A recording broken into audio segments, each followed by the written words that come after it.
Voilà, alors ñuy jéggalu bu baax a baax donc comme ni ma ko waxee rek une fois n'est pas coutume ce jeudi nous allons parler sport avec Cheikh Ahmed Tidiane Gomis tey jii kii di dalal ki nga xamante ne moo di Abdoulaye Fall di jongante li nga xamante ne moo di présidence bu fédération sénégalaise bu football mu teew ci plateau bi Cheikh ma bàyyi la nga dalal sa gan.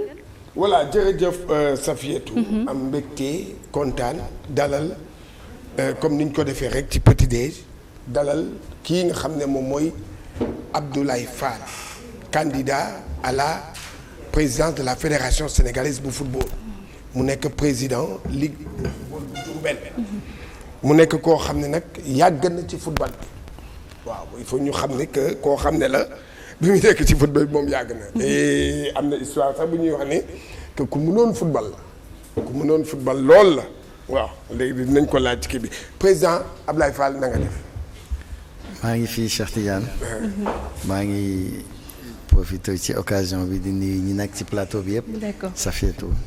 Pape maa ngi leen nuyu yéen ñëpp ça mais di nuyu aussi seen téléspectateurs yëpp. di nuyu ñëpp ñi nga xamee ni ñu ngi ñuy seetaan. D'accord. voilà di nuyu aussi njiitu Walfadjri sëñ Cheikh. mais lan la mën a yokk ci présentation moom lan nga mën a yokk sa présentation bi balaa ñoo dem ndax ni la Cheikh présenté doy na wala déet.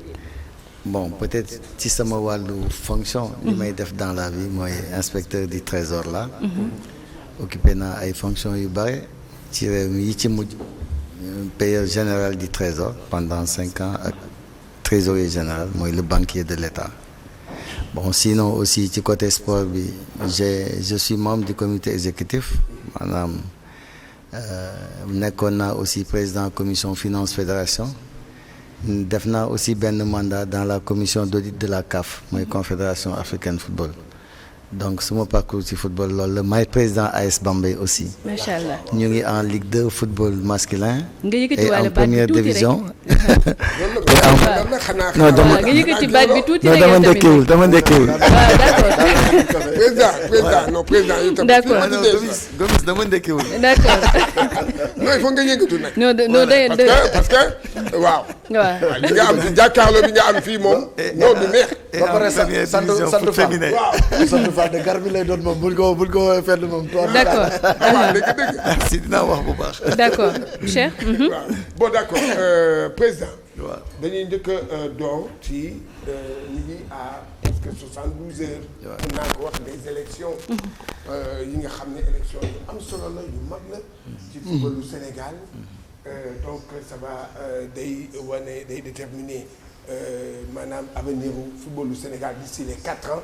yii di ñëw yow nga naka soxla kii bi est-ce que yow tey jii yow am nga confiance ci élection yi. xam nga Cheikh man lii nii dama ci nekk à l'aise parce que tëbuma ne man maay présenté wu xam naa boo suivre processus bi dafa am suma ay naataango ñoom ñoo ñëw désigner ma pour ma jiite candidature bi mais xam nga li ci am solo mooy man li may def ci football dama ci commencé wul tey même xalaat bi nga xamee ni moom mooy vision contrôle passe bi ñuy wax ak pratique bi koy incarné biñ ci commencé xalaat du tey depuis par exemple 2020 maa ngi mettre en place un comité de réflexion ay experts nekk ci mun naa leen citer ku mel ni Pape Massata Diack il a travaillé sur le plan de marketing nga jël Amadou Lamine Sy c'est un conseiller en organisation moom aussi il était dans le comité am na ku tudd Ndiaga Ndiaye actuellement c'est le conseiller du premier ministre c'est un inspecteur du travail tout le plan social moom moo ko doon piloté am na benn inspecteur du trésor Alioune Diouf la tudd actuellement c'est l'actuel directeur de la dette le plan de financement daf ci liggéey même Youssou Ndour sax am na ku ma boole loon Moustapha Diop c'est un spécialiste en management des sports liggéey na ci ak Amadou Kane ak ñeneen ak ñeneen donc dañu yàgg xalaat ci football bi mooy li nga xamee ni moo koy jëmale kanam et mooy permettre aussi mu am financement pour football bi jëm ci kanam mais xalaat boobu dama mus a bëgg am ku ko porter tey président Cheikh Seck mii nga xamee ni moo ñëw ne ma porter le projet bi moom laa bëggoon mu porter ko. ah bon oui laaj ko autant je lui avais dit mais peut-être parewuloon mais bi nga xamee ni man gis na ni génn naa ci samay fonction am naa jot je pense que loolu moo gën a tax mu ñëw xam ne peut-être man maa ko gën a prêt pour ma jiite projet bi mu jiite ma donc loolu moo lay wan ni tey ñun li ñuy def nii tey lu ñu waajaloon la te dañ ci nekk à l'aise voilà soutien yi ñu ci am aussi du dañu dem wuti ko mais ñoom ñoo ñëw pour jàppale ñu ci gis nga léegi yàgg nañu fa dem mais loolu aussi léegi ñoo sollicité woon ñu leen di jàppale dëgg la ba yàlla def tey lépp lu ñuy def ñu ànd ci ak ñun donc tey acteur football bi yëpp ñoom ñoo ñu wuy si pour ñu porter projet bi bokk la koo xamee ni peut-être da ngay ñëw pour des raisons personnelles pour voilà occuper ay fonctions loolu moo tax man je suis très à l'aise et je suis très confiant voilà waaw lan nga ñu mën a wax ci contrôle passe parce que affaire bi moom vraiment contrôle passe non waaw xam nga waaw loolu c'est typiquement waaw contrôle passe lan moo ci loolu mooy essence football yëpp contrôle passe la déjà maîtrise bi c'est-à-dire ku mënul contrôler mënoo passe yow bu yeboon génne la ci football vision bi yëpp loolu la mais nag contrôle bi ak passe yamul ci affaire football rek maîtrise bi nga ciy am ak aussi ni nga ko nar a doxale loolu yëpp ci contrôle passe la mais dafa dépasser affaire sport dafa dem ba ci la gouvernance ñi ngay contrôler le fonctionnement de la fédération mais aussi ni ngay partager les responsabilités parce que le management moderne actuellement mooy da ngay partager ses responsabilités sa daraja da nga ci yaatu nga bokk ko ak nit ñi liggéey bi aussi nga mën ko répartir ku nekk mën ko def parce que système boo gis nga xamee ni kilifa gi kese la ñuy gis système boobu pour man du dox parce que nit ñi dañu war di am ay responsabilités di ko doxal te kenn du nekk seen ginnaaw naan leen aw leen fii ak def leen li esprit boobu man moom lay doxee loolu moo nekk esprit contrôle passe.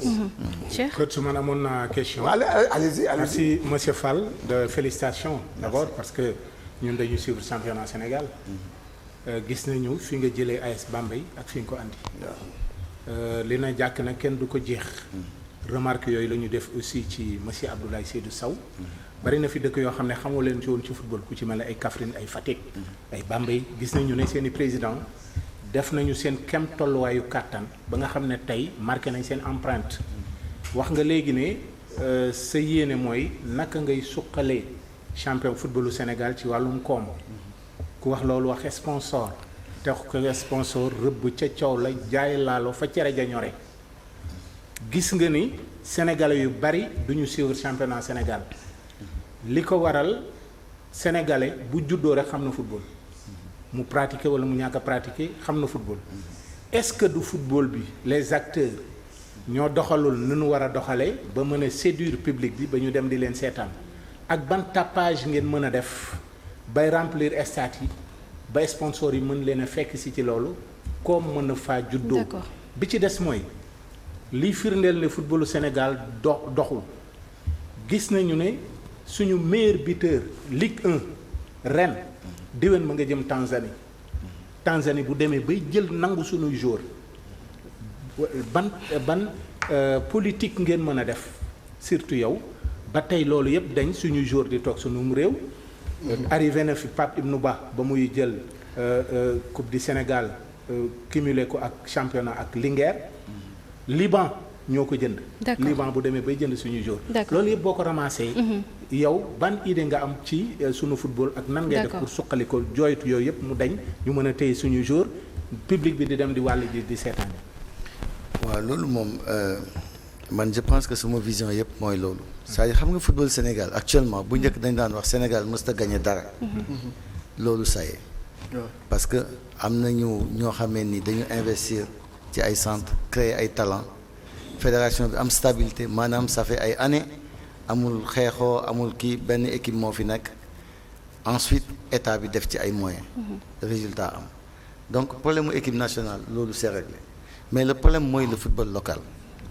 boo gisee ma ne ça fait ay 5 ans ñu ngi réfléchir mooy gis nga football lépp financement la il faut nga am ay moyens.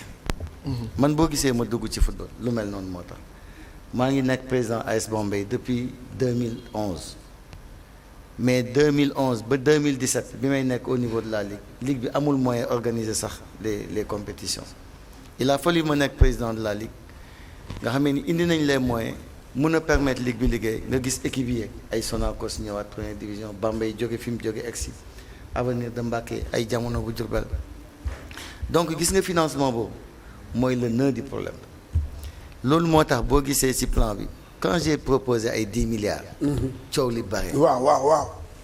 Cheikh Tidiane yàgg na ma dégg may wax milliards am na ay temps sax daf may naan mais président li ngay wax nii est-ce que xaalis la wala ay ni ngay waxee milliards peut-être am na ñoo xamee ni milliards jaaxal na leen mais man bokkuma ci parce que dafa am loo xamee ni ku ci nekk ak sa jaar-jaar ak sa liggéey le plan bi ñuy proposé dañ ko jëlee ci ay états financiers fédération ak seen rapport d'activité les partenariats yi ci nekk yépp ñoom ñoo ko joxe c'est des partenariats qui existent ak fédération il faut ñu évaluer ko xam ñaata la indi. D'accord. soo ko amee. ba pare nag yow yaay fixer say ambition en fonction de li nga xamee ni moom nga bëgg a def ci football bi. et gis nga loolu mooy permettre xaalis am mais gis nga loolu pour nga am ko yaa ngi wax ne football bi doxul ay sponsors yooyu pourquoi ma ànd ak Issa Laye le président 12e Gaïndé boo gisee parrainage yi ñuy def au niveau des ligues chaque fois fu ñuy dem dañuy le 12e Gaïndé moo ñuy accompagner. bu njëkk finalu ligue kenn xamu ko au niveau des régions mais actuellement événement la chaque région finalu ligue dafay fees dell ñëppay ñëw parce que on a créé de l'engouement dañ ko valoriser moo tax gis nga supporters yi ñoom ngay def au cœur du dispositif fexe ba supporters yi ñëwaat mooy tax championnat bi am valeur nga mën ko jaay ñun aspect yooyu dafa nekk loo xam ne ni xalaat nañ ci et moom la ñu nekk di mettre en œuvre actuellement D'accord. moo tax su fekkee ni am nañ possibilité nekk aux commandes di nga gis ne dina am ay évolution yu gaaw ma répondre un peu ci affaire suñu joueurs yi nga xamee ni dañuy dem. ay Tanzanie di leen jël. D'accord. xam nga Tanzanie sore na. nel Mauritanie ak ay Guinée. am nañ ci ay pays yoo xamee ni ci wàllu koom ëpp ñu koom et pourtant suñu ay joueurs ñu ngi jóge fii di dem foofu. modèle bi nga xamee ni suñu club yi moom la ñuy fonctionner moo baaxul moom la ñuy changer c'est-à-dire il faut ñu am un championnat véritablement professionnel il faut club yi nga augmenter leur capacité financière. seen koom-koom yokk ñu mën a fay xale yi ñu mën a nekk fii ay professionnels di dund normalement léegi nag ñi ci dàq football ñooñu dañuy dem mais mënoo am championnat boo xam ne ku mën a football tuuti génn. loolu dañuy arrêté loolu mooy enjeu bi ñun actuellement bu fekkee ni peut-être lire ngeen suñu programme bi ñu proposé di nga gis ne solution bi mooy loolu tey foo dugal 10 milliards année bis nga def ci 12 milliards bu yàggee d'ici 5 ans football dina changer. nit ñi dinañ mën a topp parce que xaalis boobu ci acteurs yi lay dellu si waat. Voilà, en fait man damay fàttali rek déjà que qu'on a comme invité Abdoulaye Fall nga xamante ne day bokk ci candidat yi nga xamante ne ñoom ñooy jongante ngir rek présidence su fédération sénégalaise de football moom nag lañ fi dalal alors ñëw nga ci légitimité bi nga xamante ne moom c'est li nga xamante ne sa expérience professionnelle ak expérience personnelle bi nga xamante ne moo la jox légitimité ba tax nga bëgg a ñëw jiite lii di fédération mais dama bëgg a ñëw déjà bu fekkee si on parle programme nga ñëw rek ci sa axe majeur programme. waaw axe majeur yi 5 la. benn bi c'est la gouvernance xam nga nag des fois am na yoo xam ne ci wolof day naqaree tekki. waaw mais xam naa di ngeen si jàppale. gouvernance bi ñi ay nitu olof la. voilà gouvernance bi mooy en fait lépp liy tënk doxalinu fédération bi. lépp leer. voilà. muy transparence li ci ëpp mooy texte yi. texte yi mooy problème bi actuellement. même ni ñuy voté nii sax ça pose problème. tey élection yi mën na dem ba 2 jours. c'est vrai mën nga voté ba le lendemain amul fenn léegi loolu su loolu weesoo. il faut ñu indi benn règlement boo xamee ni mooy tënk fonctionnement fédération. nga xamee ni président bi du fa nekk rek di def lu ko neex wane lu ko neex du wane règlement moo koy organiser.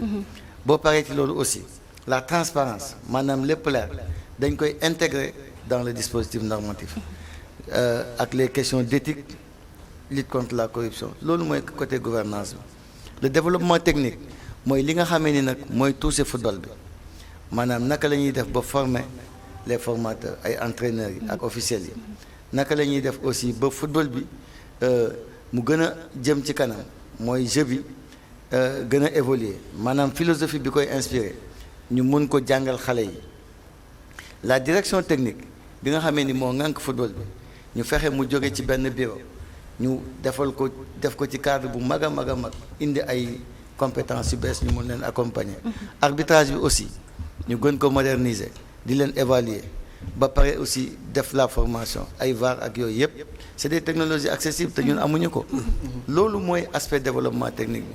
Troisième aspect mooy jumtukaay yi c'est les infrastructures il est important pour nga développer un sport nga am ay terrain ak ay stades yu baax voilà loolu nag modèle bi ñuy proposer mooy dañuy def benn schéma directeur maanaam dañuy xool ci Sénégal besoins yi soxla yi ci infrastructure mais dañ ciy ànd ak état ak mairie yi ak fédération fu ci nekk ñu laaj leen lan mooy seen ay besoins ci infrastructure ak peut-être yan assiette foncière moo fi am su amee ñu xool avec le ministère ak la fédération nan lañ koy financer ak collectivité yi gis nga au niveau de Diourbel bi may ñëw ci ligue bi benn terrain bu baax amu fa stade benn buy fonctionner amu fa woon mais dama dem gis mairie Bambey ak mairie Mbacké ñu accepter ñu dugal stade yi ci programme rénovation stade ñu bind ministère à l'époque Matar nangu jëlal ñu stade yi léegi stade du Diourbel ministère moo koy contrôler ñu dugal ko ci programme chinois yi bi ñu paree nag ñu am problème mu budget ñu dem ci ministre des finances Moustapha Ba à l'époque yàlla na ko yàlla yërëm mu wutal ñu espace budgétaire donc noonu la ñu def cette collaboration là moo nous permettre ñu régler le problème des infrastructures dans la région de Diourbel loolu mooy schéma bi ñuy proposé quatrième axe bi moom la ñuy wax inclusion sociale milieu sport bi kenn amul dara sport professionnel Gomis xam nga dañuy wax professionnel mais fii football professionnel amu fi nit ñi li ñuy fayeeku kenn mënu cee dund cotisation sociale dara amul léegi modèle bi ñuy proposé mooy gis nga avec subvention yi ak moyens yi ñuy wut dañuy augmenter capacité financière club yi fexe ba modèle bi nga xamee ni moom la ñuy utiliser mu gën a évoluer comme ni ko yeneen dëkk yi di defee bu ñu paree nag ñi mun a fay ay salaires yu baax di mun a cotiser acteurs yi ñu prévoir un système de retraite parce que kuy def métier da ngay xalaat ni di nga tële di nga dem à la retraite ñu am un système de retraite adapté régime normal bi au Sénégal mooy boo neemee ba am 60 ans nga dem à la retraite mais yow bu fekkee ni sa carrière da nga ko arrêté à 35 ans ou 40 ans naka ngay dundee balaa ngay am 60 ans moo tax ñu proposer benn système de retraite complémentaire par capitalisation xam ne bu sa carrière arrêté rek di nga mun a am ci loo jàpp soit démarrer ses activités wala nga am une petite pension balaa ngay am 60 ans ni ngay fajoo couverture maladie ba léegi gis nga da ngay gis benn joueur bu blessé wala benn joueuse ñu war a def scanner wala ñu war a def IRM ça coûte très cher club yi duñ ko mun fay mutuelle moo lay permettre ak système d'assurance nga xamee ni yow li ngay participer tuuti lay doon boo amee blessure ñu mun la faj donc loolu dañ ko prévoir ci suñu programme beneen bi mujj bi tamit mooy le logement xam nga man damay jël suma expérience professionnelle li ma ci am ma koy copier di ko indi ci football bi les militaires dañu am benn agence bu ñu naan ALPHA agence de logement des forces armées dañu def benn modèle bu efficace mooy les cités comico yi ngay gis un peu partout à travers le Sénégal c'est le même modèle la ñu bëgg a reproduire au niveau du football mu am benn coopérative ou bien agence moo ñuy permettre nga nekk licencié wala acteur boo nekk ci football bi nga mun a am terrain wala nga mun a bokk ci benn programme de logement mun a am kër donc loolu mooy vision bi ñu am léegi nag loolu yëpp il faut un financement mooy le 5e pilier et financement boobu moo tax ñu def le plan de marketing de 10 milliards te boo xoolee et puis dama bëgg nit ñi ñun documents yi ñuy produire ñu xool ko analyser ko wala ñu jël ay experts ñu xool ko c'est-à-dire du lenn loo xamee ni da nga koy tëb rek def ko ci te amoo foo ko teg mooy li ma leen wax sànq dañuy jël exactement li fédération di fonctionner fi muy jëlee xaalis ñu ne nañ basé ci loolu pour bâtir le plan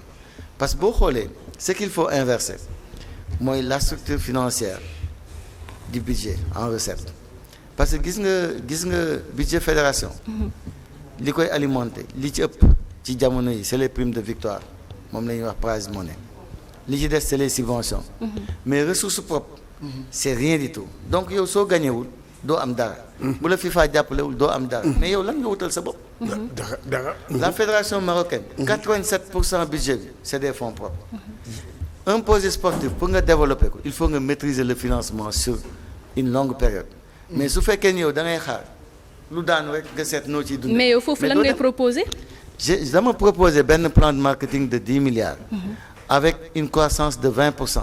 moo ñuy permettre balaa mandat bay jeex ñu mun a àgg ci budget wu 18 milliards. léegi soo gisee ma àggale ko foofu man engagement yi ma jël pour dugal ko ci football bi en termes de subvention weesuwul ay 2 milliards 500 moins de 3 milliards mais su ma fixé suma objectif à 10 milliards même su ma amul 10 milliards dinaa am loo xamee ni dinaa ko am pour mën a financer engagement yi nga xamee ni moom laa jël et loolu fi muy jógee fu nekk mu ngi ci dispositif bi ci njëkk mooy les partenariats et le sponsoring partenaires yi dañu am déjà mu ngi ci rapport d'activité bi ay 1xBet ay Lonase ay Puma ay Sunhome le port autonome Air Sénégal donc partenariat yooyu yëpp dañu am mais da nga koy élargir nga yóbbu ko vers le secteur de l'automobile yóbbu ko vers les banques ci ay assurances plus d'ouverture. voilà beneen bi ci des mooy les droits de diffusion c'est-à-dire yow say compétition mënoo ko valoriser doo ko jaay mais loolu da ngay fexe am ci dara beneen bi ci topp mooy la billetterie bi ñu ngi ci def 1 milliard 5 le partenariat c'est 4 milliards billetterie ñu ngi ci def 1 milliard 5 man organiser naa benn match ak équipe nationale bi may nekk président commission des finances ma indi benn système de ticketing en ligne nga xamee ni fu la neex jënd billet bi ñu ko defee am nañ ci un peu plus de 500 millions de francs ci benn match foofu ñu ngi inscrire 1 milliard 5 donc 1 milliard 5 sur toute l'année c'est pas extraordinaire beneen bi ci topp mooy ce qu'on appelle la valorisation des actifs fédération dafa am ay jumtukaay yoo xam moom moo ko moom le centre de Guéréo moo ko moom le centre de Toubab Dialaw moo ko moom même le stade Demba Diop moo ko moom le centre de Guéréo capacité d'hébergement bi ëpp na 200 lits mais centre bi tout le temps dañ koy occuper mais buñ ko occupé wul da nga ko war a louer terrain yi da nga koy louer loolu aussi dafay générer ay ressources boo paree aussi paris sportif affaire loterie ak Lonase da ngeen di am ay partenariat ak ay 1xBet da lay indil xaalis donc man foofu laay jëlee xaalis bi ma bëgg aussi su fekkee ni les conditions du marché permettre na ko chaque année nga yokk ci une croissance de 20% loolu moo lay permettre à terme nga mun a am xaalis boobu mais munoo baser say ressources ci loo xamee ni ay victoire la ak ay subventions loolu foofu la problème bi nekk et soo ko régler tu règles le problème du financement chaque année booy dugal ay 10 milliards 12 milliards football dina jëm ci kanam. dañoo gis ne fédération yu bari dañuy mën a demal seen bopp par exemple dañu am seeni hôtel bu équipe nationale ñëwee ñoom ñoo koy héberger bu équipe nationale demee ñu continuer di wut seeni clients di ci am as koom bi ci des mooy laaj naa ko sànq peut-être daf la échappé naka la ñuy mën a def ba club yi mën a demal seen bopp ñu bañ koo jël rek yan ko benn nit comme vous les présidents damay jël exemple ci président Fallou Kébé sama président ku ci mel ne ay Fada Diène ñu doon ñoo xam ne yàgg nañu yenu seeni club di dem ak moom bu ñu toqee mu daanu. maa ngi lay nuyu maa ngi nuyu président yi nga tudd Fallou sama rakk la on a d'excellentes relations président Fada aussi sama rakk la. muy nit ku baax ma leen di remercier di leen nuyu au passage mais gis nga mooy li ma la wax modèle club bi modèle yow yaa leen di proposer benn modèle boo xamee ni dinañu ci mën a jëlee ko mais li am solo aussi mooy li nga mën comprendre. football dafa évoluer léegi ay entreprise sportive moo am da ngay fexe nga mu mel ni yow lii sa jumtukaayu liggéey la yow yaay teg modèle boo xamee dina mën a indi ay ressources mais ñun en tant que fédération li ñu mun mooy lépp loo xamee ni mun nañ ko am ci koom ñu delloo ko ci club bi parce que xam nga li am solo da ngay xool partout ni muy fonctionner ci yeneen pays fédération yi ñoom ñooy organiser ñoom ñooy indi li ëpp ci xaalis ci sa budget ñoo la koy jox. par exemple fu ñu la doon jox fukk ñu jox la fa junni wala 1000 francs au moins dina la jàppale ci say charges mais am na ci nag loo xam ne yow yaa koy wutal sa bopp donc modèle boobu moom la ñuy changer bu ko defee nag ñun aussi du ñu jël xaalis rek jox ko nit ñi dañuy signer ak yow contrat d'objectif ne la xaalis bi ñu lay jox dañuy bëgg mu dem fii ak fii ak fii par exemple mënoo jox club ay subvention fekk ay salaire am du ko fay.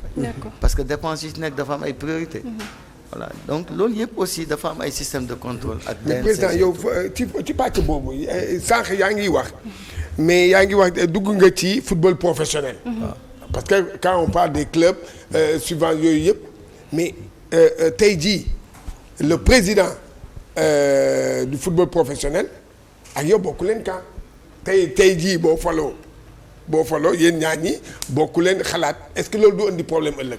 non xam nga football bi bu fekkee ni ñun ñëpp li ñu animé. mooy mu jëm kanam. benn problème du ci am.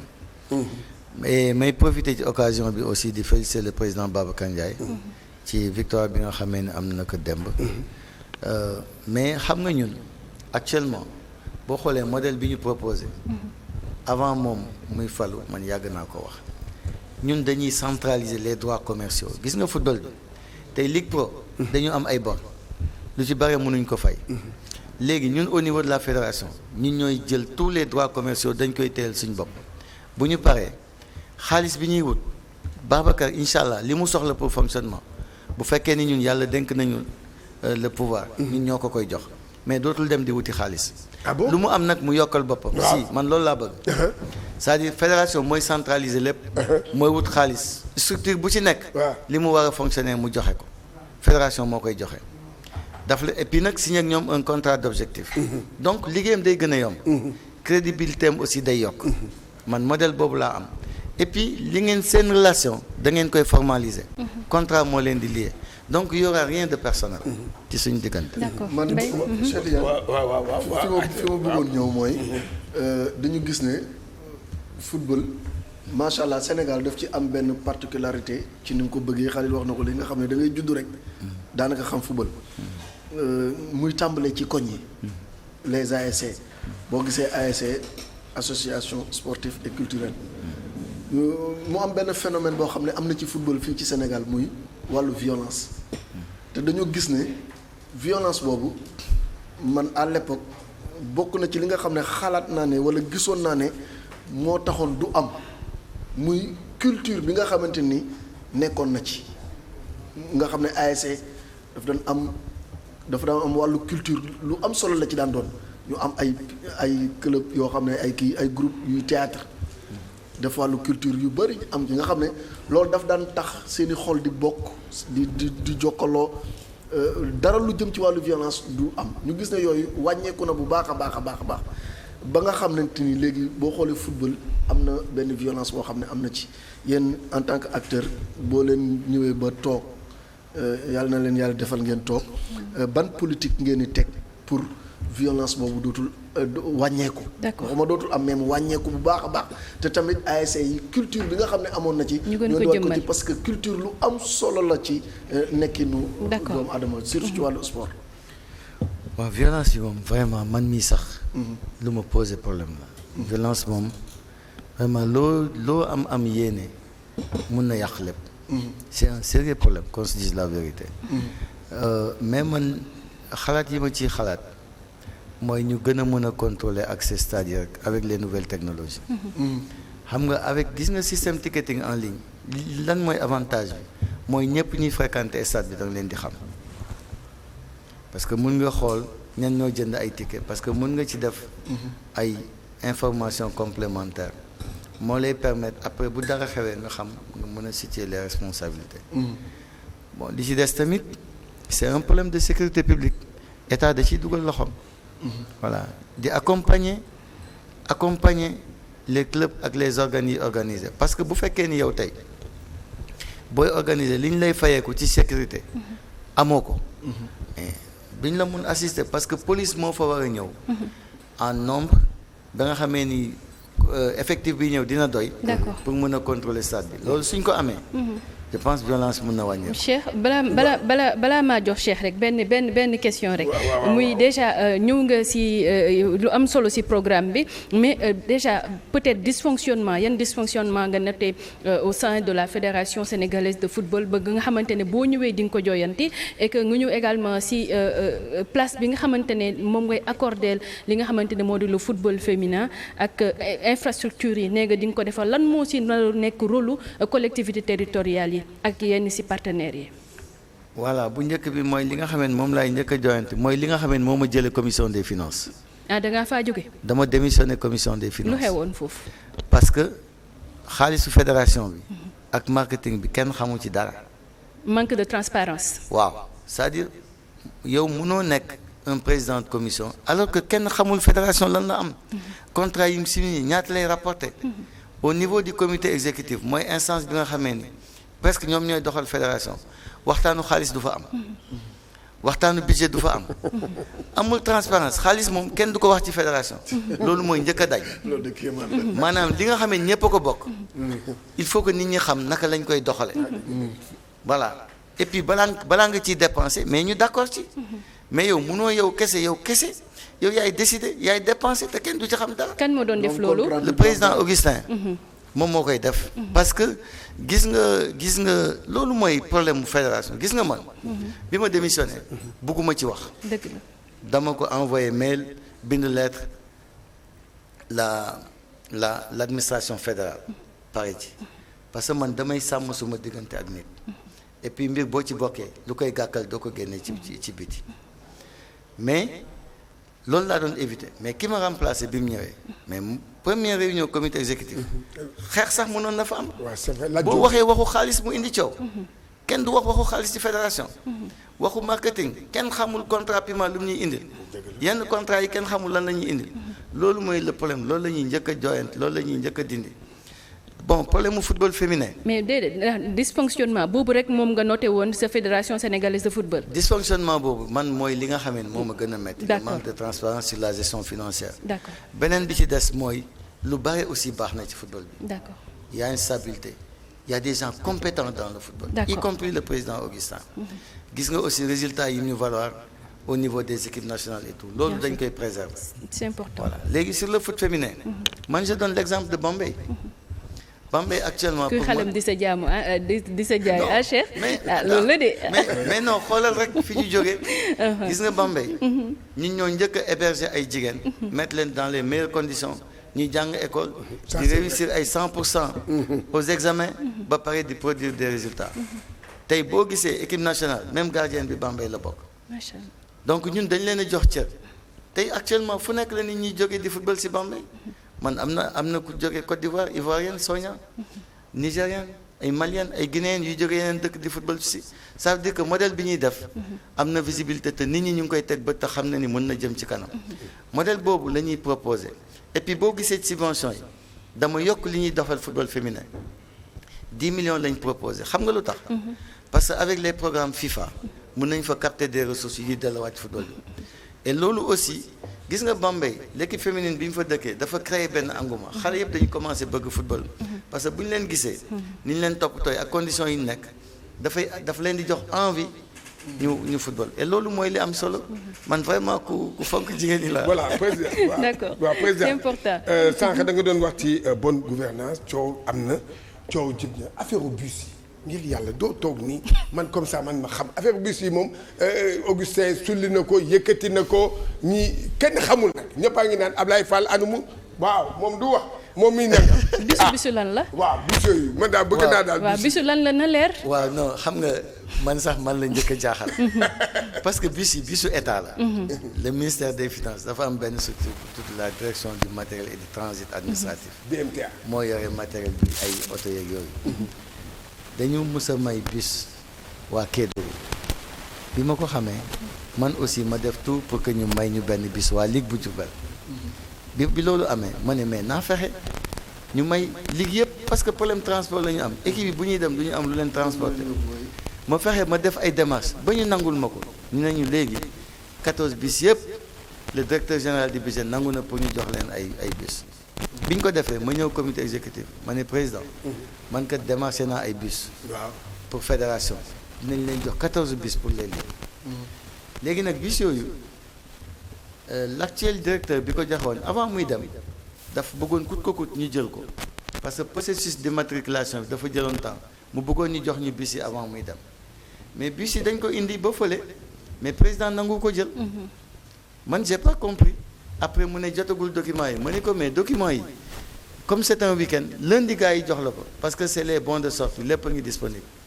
lettre de mise à disposition yi aussi dinañ la koy indil mais envoyé nañ ko lettre bi et tout mais nangu ko jël mais man bis yi moomuma ko état moo ko moom jagleel ko fédération pour les ligues mais loolu ana lan moo ci jara indi coow yow dañ lay jàppale rek parce que yow say ligue dañu am ay problème déplacement anta problème bi fan la nekk en Cheikh Tidiane état moo la ko jox c'est une dotation officielle de l'état état du Sénégal moo yëkkati jox la ko ana bis yi mu ngi parking DMT mu ngi teg foofu te pourtant nit ñi dañ ko soxla mënoon nga ko jël jox ko les ligues là gars yi bu ñuy déplacé wu mën ko utiliser mais waaw léegi lu tax li nag kii bi maanaam dotation bi ki wul ci turu fédération sénégalaise de football. mais bien sûr ci ay maanaam doota kii xam catégorie yi ñu ngi ko def ci turu président de ligue yi. non. voilà non déedéet du ay carte grise. waaw bon de sortie lañ def. bon de parce que sortie. aussi bus yi. boo deful ne ci ligue yi la boo ko joxee fédération mën nañ ko yóbbu feneen. ah bon. ah si. mais boo leen waxee ne que boo leen waxee ne que liggéey ko moom. waaw loolu moo tax. waaw c'est-à-dire dañ ne bus yi boo gisee lettre. bon de sortie. non non da ngay lire communiqué bi ma def. waaw. parce que lettre bi nga xam ne moom la DMTA bind. daf ne ministère daf ko def pour jàppale ligue yi mais bon de sortie aussi dañ ko def ci ligue yi mu wër leen tey bu ñu ko joxee fédération ligue yi la koy jox mais tey boo ko joxee fédération te leeraloo fi mu war a jëm ñoom aussi mun nañu apprécier ne voilà mun nañu bàyyi ci administration bi mun nañu bàyyi lii loolu kese la peut-être loolu moo ko neex. mais dafa am ñaari club yu ma fi gis muy du ma wax sax club ay centre de formation. muy Génération Foot ak Jàmbaar. ñu doon recevoir seeni terrain ñu jékki-jékki bañal leen loolu te bi ñu leen ko bañalee ñu gis ne ñu ngi di lan mooy expliquer bañal bi ñu leen bañal seen terrain te man yàgg naa fa assister booy wax manque de violence boo demee foofu xam ne zéro violence parce que man dama doon assister am na un jour may seetaan matchu Jàmbaar am benn supporteru Jàmbaar bu jóg di wax ak arbitre bi sayer na ko hey lii amul fii bul waxateeg arbitre bi kon donc foofu ñu ngi doon sàmmonteeg lépp lu jëm ci non violence te gis nañu ne bi ñu leen délogé andi na problème ba pare daf leen a gën a suuxal yéen bu ngeen ñëwee lan ngeen mën a expliquer ci loolu ak lan ngeen di wàcc ci loolu. gis nga maa ngi nii le président Madi au passage ak le président Sayer. gis nga génération kenn gënu ko ay installation man dem naa football ci terrain football naa fa ak ñoom président Madi mais boo gisee même seen stade salle de réception bi vraiment macha allah lan moo tax lan moo indi woon problème bi mais la disposition là kan moo ko créé c'est l'actuel président xam nga moo tax su ma gisee ñu naan ay dañuy am ay alliance nii ak nii koo xamee nii tey yow yaa ko doon xeex tey nga dem ba si biir nga naan da ngeen di def ay alliance man des fois du ma comprendre nit ñi. d'accord gis nga cette affaire là. teguwul fenn ci lu dul ay affaire politique. d'accord ak affaire yoo xamee ni amul solo. d'accord parce que ñoom madame tuuti rek. dafa am lu ma ci wax allez-y parce que loolu. kenn gënu leen ay installation et ñun dañ ñu inspiré man tey am na ay temps Diourbel amuloon benn infrastructure sportive mais ñun suñu centre mais comme noonu la mel. d'accord mënoon nañ fa recevoir. mais pour sàmmonte ak décision boobu ñu jël. moo tax man je ne recevais pas dans notre centre à Diourbel. d'accord mais loolu. nit ki def effort ba am de telles infrastructures xoolal ay Denis Biram Ndaw ñëpp dañuy ñëw di seetaan si. football bi nga xamee ni ñëpp a ko war a partager. nga ñëw xañ leen ko comme ça. d'accord pour des raisons purement politiques. c'est dommage. c'est important bon léegi bon président. mën naa see kii balaa ngaa. ah waaw yow waaw benn rek sama heure a ngi dem voilà ba sa heure mu ngi dem mais en fait waaw d'accord léegi bii rek muy que ni déjà moom dafa wax ne que ni am nga Matam est-ce que tamit ni nga amee Matam am nga ko yeneen localité yi te et que sa candidature également yeneen acteurs yi du football sénégalais naka lañ ko jàngatee. xam nga man sama candidature mooy candidature acteurs yi man maay candidat bi nga xam mosoo dégg ma ne li yomb na de. dama lay wax li am bon peut-être mën na yomb mais dama lay wax li am man kenn mosuma dégg may ñëw naan candidat la di dem di defi ay démarches di xëccoo ay voix ak i nit non xam nga nit ñi suñ diggante dafa yàgg les ligues là dañu yàgg di travailler ensemble d'accord ñu xam ni ñun ñoo bokk ay préoccupations tey le président de Sédhiou tey soo ko déglu woon falaa njëkk a commencé les parrainages ça fait 6 ans bañ may topp naan ma na nga nekk candidat même le comité exécutif de la Ligue de Diourbel def nañ résolution man leen non bu leen ko def sur le PV parce que damay jox cër les acteurs xam nga nit ñi da ngay bàyyi ba ñu tànnal seen bopp. kon yow ñoo la tànn. man les acteurs ñoo ma tànn. mais du loo xamee nii peut-être man maa ñëw rek par ma volonté pour bëgg coûte que coûte m'imposer aux gens. non loolu amul. d'accord. voilà. waaw c'est important. bon léegi xam nga da nga may mayaat tuuti parce que xam naa ne wax nga si mais daf ci am benn affaire boo xam ne bu tuuti dama ko bëggoon wax far saa yi xalil këf sama kii président ni ñu waxaat rek wa benn yoon mu daan ci affaire bus yi ki signé maanaam directeur bi mais moom tey jii moom moo indi justificatif bi waaw wala déet. waaw mais moom il n'est plus directeur il a été démis de ses fonctions. waaw mais avant muy dem joxe na bus yi loolu avant muy dem fekk na mu def la mise à disposition. boo xoolee lettre bi. xam nga man j'ai fait un communiqué officiel. bind date bi nga xam ne te lettre bi fédération ñoo ko déchargé. fédération moo ko déchargé. bien sûr. fédération mi naan xamul bus yi fi mu kii moom moo ko déchargé. bu ñu bëggee la lettre mën naa ko produire avec décharge fédération. man communiqué bi ma def c'est officiel. xam nga ñun ay fonctionnaires la xajuñ ci ay caaxaan. voilà te lii affaire u état la c'est une procédure officielle et transparente leneen lu ci dëgg amu ci ku ci nekk nag lu la neex nga xalaat. ñaata bus la woon. 14 ligues parce que 14 ligues la bon léegi nag ñu jógee foofu léegi ñu wax di leneen petite catégorie. ce programme yow lan nga prévoir pour petite catégorie c'est le parent pauvre du football sénégalais lan de manière concrète lan. xam nga Gomis li ma prévoir mooy ñu augmenter les capacités financières des organes les ligues ñu mun a organiser les championnats des petites catégories ba pare mu nekk un objectif boo leen di fixer. championnat yi da ngay organiser U17 U20 forcément mooy junior senior boo paree nag il faut que ñu organiser aussi les écoles de football.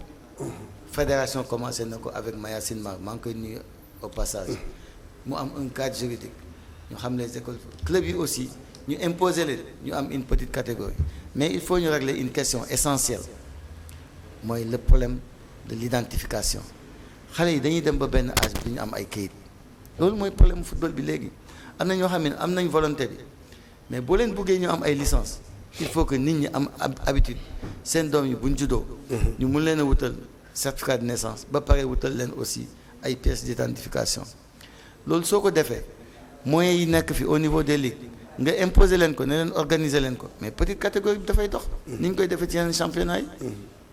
voilà léegi wax nga ko te ñëpp a ngi koy wax. texte yi yow boo faloo ban diir nga may la population du football sénégalais pour nga changer ko parce que wax nga ne da nga koy changer. bu ma sañoon. waaw du ñu génn 2025 te commencé wuñ changer texte yi. 2025 bii. incha allah du ñu génn 2025 parce que déjà am na ay projets yu fi nekk. waaw am na révision boo xam ne projet de révision de texte. ñoom Thierno Koso Diané maa ngi koy nuyu suma grand le président de la ligue de Kaolack ak ñoom Pape Sidi liggéey nañ ci. léegi nag texte boobu la ñuy indiwaat rek sur la table. ak texte yi nga xamee ni vraiment war nañ ko ci boole mais boobu moom mooy li njëkk a jiitu waruñu génn 2025 te commencé wuñ changer texte yi. le projet de règlement de gouvernance man maa ko doon piloter autant j'avais un projet ba dugal ko ci groupe bi pour ñu partager ko mais y a pas eu beaucoup de réactions à part celle de Malang que je salue au passage Malang Diédhiou le président de la CCA donc moom rek moo ci defoon ay réactions mais texte yooyu yëpp dañ koy indiwaat parce que am na ci yoo xam ne ñun commencé woon nañ ci liggéey dañ koy indiwaat mettre ko sur la table actualiser ko parce que y a le code du sport yooyu yëpp pour ñu nekk en phase bu ko defee après jar na ñu proposer ko assemblée générale waaw xam nga commission des finances dañoo bëgg affaire boobu leer yow lan moo tax réellement ba nga démissionné ci il faut nga wax ko mu leer.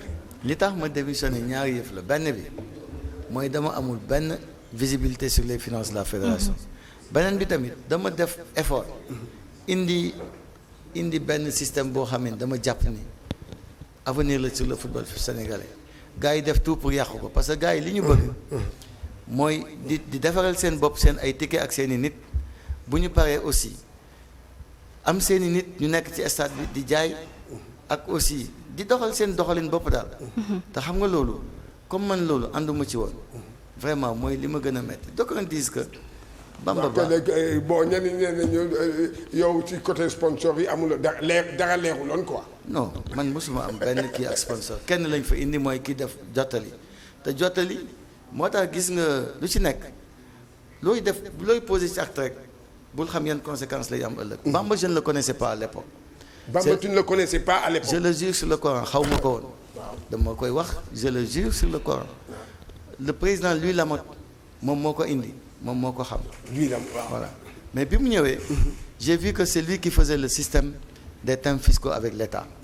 mu nekk koo xamee ni aussi mooy def les amendes forfaitaires avec l'État mu nekk une société crédible ñu déglu ko mu wax ñu xam-xam bu wér ak ay engagement clair ma ne nañ jël Bamba parce que amoon na ñeneen après la ñu visé la ñu d'accord bi ñu ñëwee aussi dañ leen déglu ñoom ñëpp en toute transparence ñu choisir Bamba mais bi ñu ñëwee je sais que système bi arrangé wu leen même bi ñu d'accord même pour signer convention bi ça a mis du temps et dafa xaw a dem ba xaw a yàq sax li ñu bëggoon def mais n'empêche les résultats étaient là mais gis nga bi loolu pare ba ñu dem ba yàq ko ñenn ñoo ko yàq.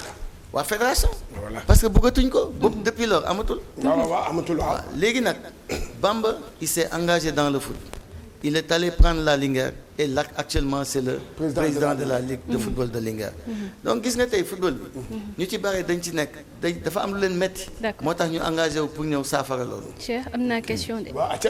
voilà muy déjà ban place ngay accordé ci sa programme internationaux yi ak tamit ban relation ngay am entre yow si jamais nga nekk président de la fédération sénégalaise de football ak FIFA ak CAF également. xam nga internationaux yi man je peux dire que sax ñoo ma proposé parce que tey le président Cheikh Seck mooy le président de l'association des internationaux moom moo presque moo déclenché lii gis nga jour bi may def suma déclaration ñoom ñëpp a ñëw ma leen di remercier au passage boo gisee fépp fu may dem y a un international bu may topp Kalidou Fadiga xam nga Fadiga dafa nekk koo xamee ni dafa yàgg liggéey ak man parce que c'est quelqu'un de très structuré nit ku am xam-xam la il est à la CAF il est à la FIFA et sur le plan des relations internationales daf ñu mën a indil lu bare am na si ñoo xamee ni nag sur le plan national vraiment mën nañu indil apport bu bare mais man li am solo mooy peut-être yéene bi ñu am jëmale ko ci ñoom ak programme yi nga xamee ni moom lañu am pour ñoom loolu moo ëpp solo parce que tey gis nga li ma wax sànq sur la précarité même ñi am ay milliards am na si ñoo xamee ni li ñu amoon yëpp yàq nañ ko parce que seen reconversion encadré wuñu wala boog amuñu woon les gens qu'il faut autour d'eux. C'est important. Voilà loolu c'est extrêmement important. gis nga ñoom football lañ xam mais dafa am loo xam ne du seen domaine. il faut nga am ay gestionnaires de patrimoine yu nekk seen côté moo tax j'ai un jeune frère bu tudd Pape Ibra Diouf Papis maa ngi koy nuyu au passage c'est un spécialiste en gestion de patrimoine et gis nga nit ñu mel noonu ñoom ñoo war a accompagner les footballeurs pour que ñi mun a xam yan placement la ñuy def pour que après bu ñu demee à la retraite mun a vivre normalement. D'accord. Voilà question bu mujj bi yéen bon parce que waxtu bi kii nañu question bu mujj bi moom mooy le fichier électoral. li leen di fal samedi mbaa yow maanaam xool nga ko càmbar ngeen ko xool ngeen parce que daal am na ci loo xam ne yu ci bari mu ngi fi ay club fictif ñu ngi ko ciy wax ay yooyu yëpp est-ce que xool nga ko. xool naa fichier bi man maa njëkk a demandé officiellement ñu communiquer ñu fichier bi jot nañ fichier bi avec du retard ba biig def naa benn lettre. waaw j'ai signé. waaw une correspondance ñu envoyé ko la commission électorale parce que am na ay clubs yoo xam ne dañ leen suspendre ñu dugal leen ci fichier bi. ñu ngi ci fichier bi. waaw à Tamba am na. ah bon li gën a basculer résultat bi loolu moo tax c'est des clubs suspendus à Diourbel am na ay clubs suspendus mais nekkuñu ci pourquoi Tamba zone yi nga xamante peut-être da leen favorable fichier bi ñu def ci ay clubs suspendus alors que Diourbel y a 4 clubs suspendus mais nekkuñu ci mais Tamba y a des clubs suspendus yu ñu dugal dans le fichier et on a écrit et donc am na ci yeneen yoo xamee ni peut-être dans certaines au niveau de Dakar ñun amuñu ci maîtrise. ah bon ci amul maîtrise nga mbaa. non xam nga lu tax xam nga daf ci am ay yoo xamee ni la ligue parce que waxuñu ne club yi amul mais xam nga club yi aussi mën nañu am mais est-ce que ñu ngi compétir. waaw xam nga club mun na toog bu toogee 2 ans compétirul dañ ko war a désaffilier. waaw mais loolu ñun réponse bi peut-être la ligue de Dakar ñoom ñoo ci mën a joxe ay réponses ak yooyu. voilà mais daal si gàttal ñun amuñ ci à part loolu peut-être amuñ ci am nañ ci ay inquiétudes mais peut-être du loo xamee ni war na mun a tax mun ñu empêcher ñu dem élection parce que lu mun di xew tamit bon lii c'est xam nga président moo gérer appareil et c'est lui aussi qui va aux élections donc doo xam aussi ban comportement lay am et c'est ça le problème. waaw loolu léegi moo dalul xel nit ñi. waaw parce que tey mu tëjee objectif ñun dañu sentir même l'implication de l'administration fédérale dans le processus. waaw léegi nag Objectif. yow yaa ngi nii waxtu bi jot na sa dernier mot ci maanaam à l'endroit des maanaam des clubs. parce que ñoom ñooy